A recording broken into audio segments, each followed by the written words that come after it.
Australia has been in the stories, in the headlines for quite a while now. Some people are still struggling. Should I go? Should I not go? Should I go? Should I not go? Okay. I brought you another update.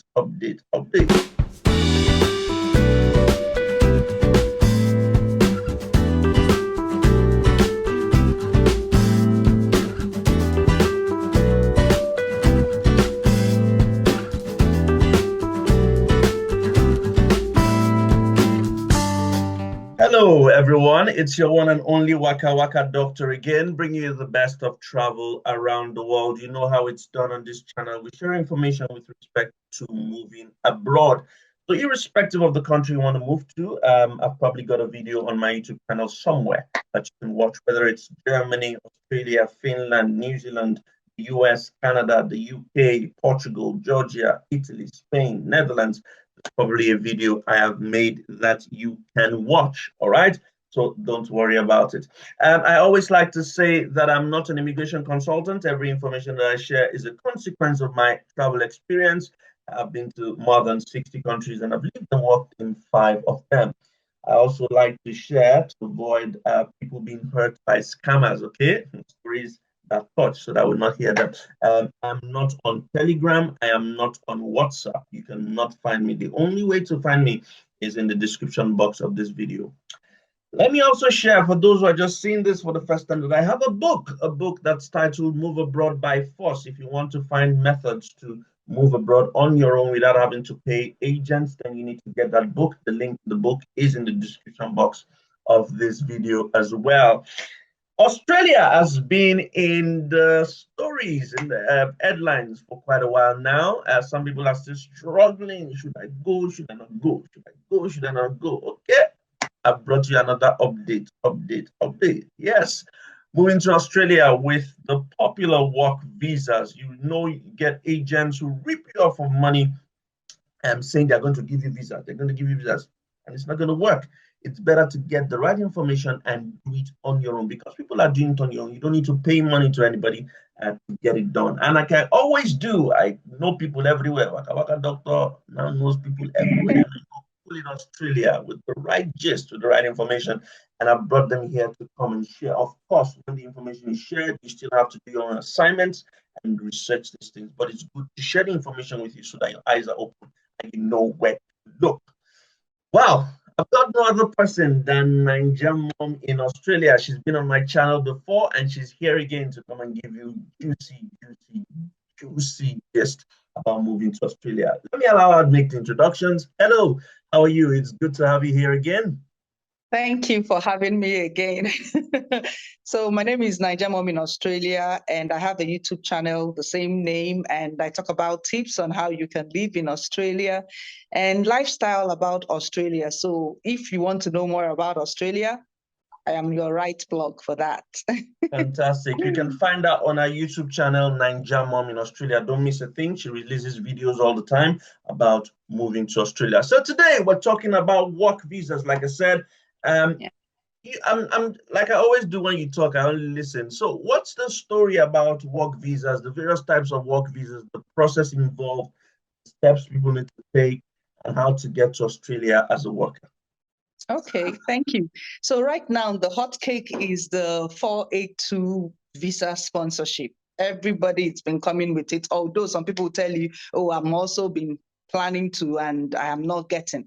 So it's a temporal skilled shortage visa whereby an employer from Australia would be the one to look for you. So you have to get your CV, your resume right, you understand, and your occupation has to be in Australian shortage list.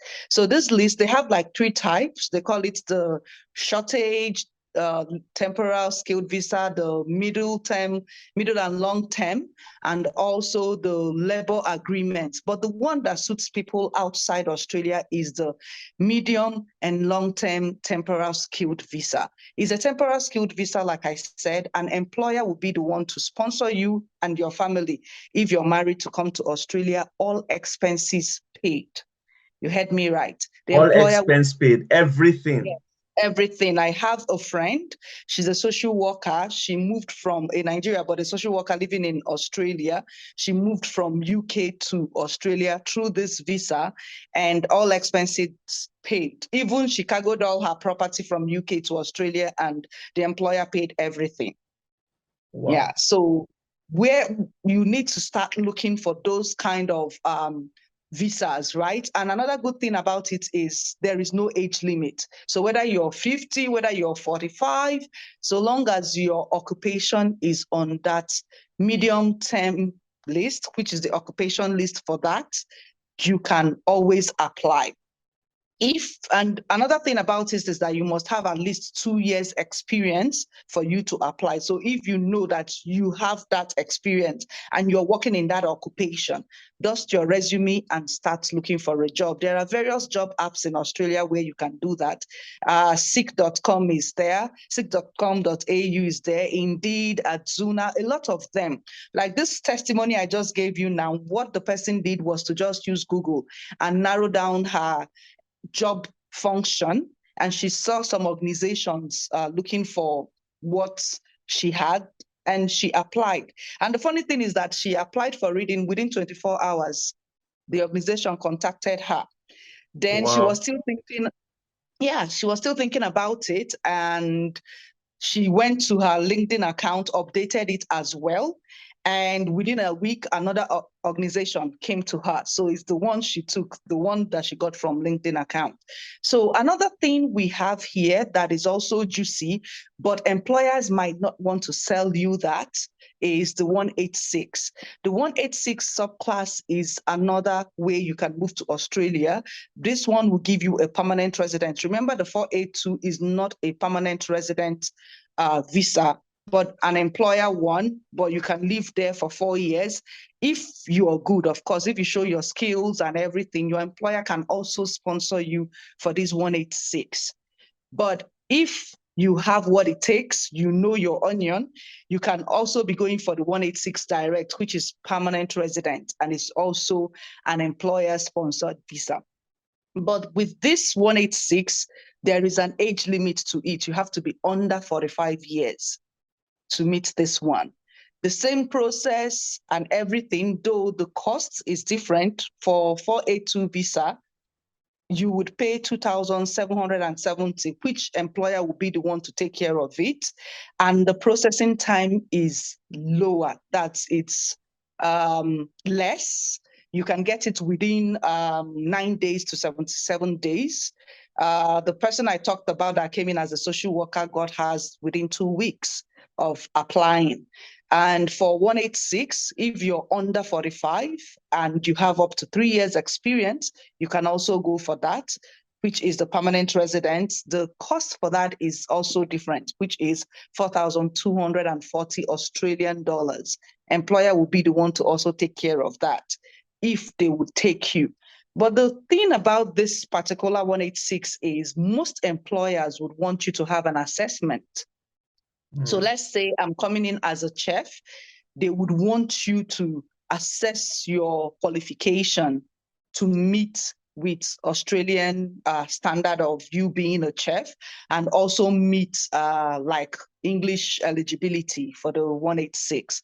But 482, they might need that, but not all employer, you understand? Because I also have 2 other testimonies. Like last week, a subscriber of mine from Ghana got the same 482, and he only used his high school certs and reference from where he has worked, and he's coming to Australia this March. I have another chef from Nigeria that had a diploma as a chef that got this 482. In short, we chatted this morning. He arrived yesterday to Australia through this 482. So people should start researching.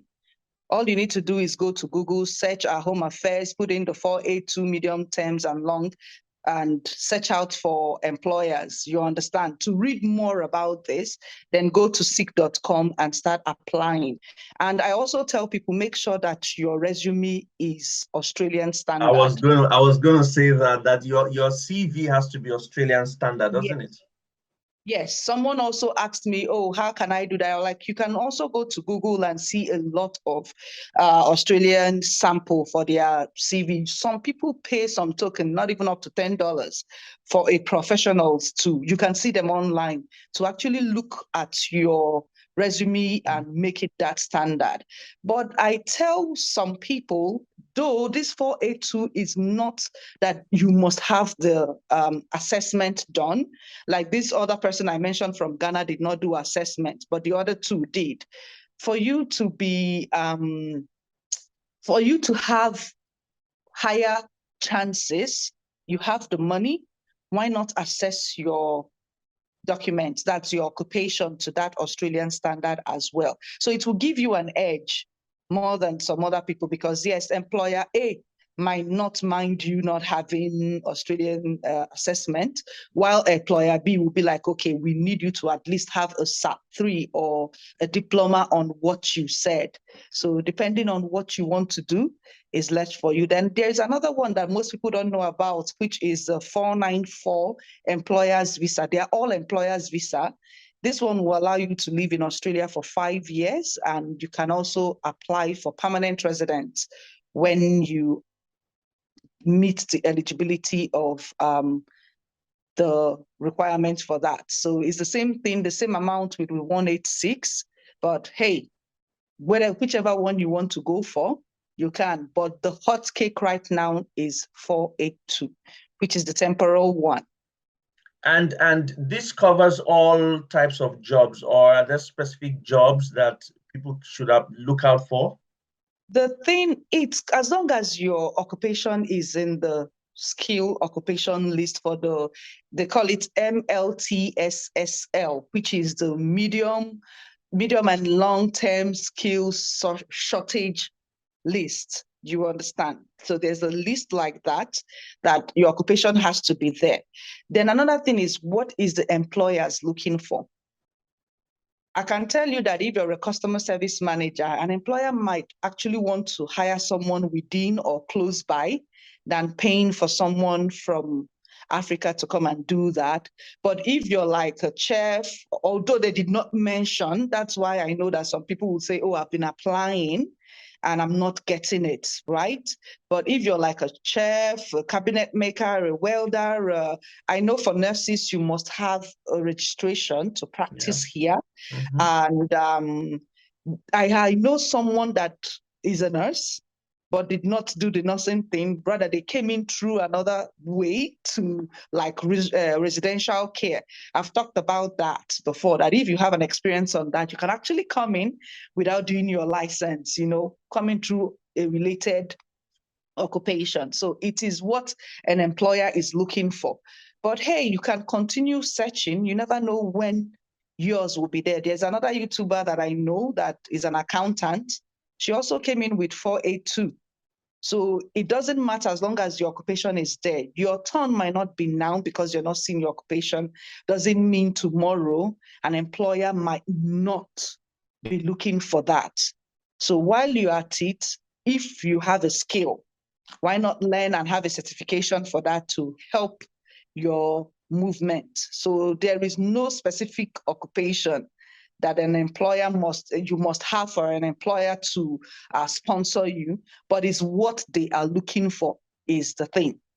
Oh, you get. So right okay. now it looks like as if it's favoring the tradies and the healthcare people and some other kind of occupation, and teachers too. Yeah, because Australian put in if you're a teacher and some other occupation, you will get your visa within 3 days, but you have to have an assessment to do that. Within 3 days. Yes. But that 3 days is that you have done your assessment, you have passed and everything, and you apply for your visa, you will get it within 3 days. Yeah.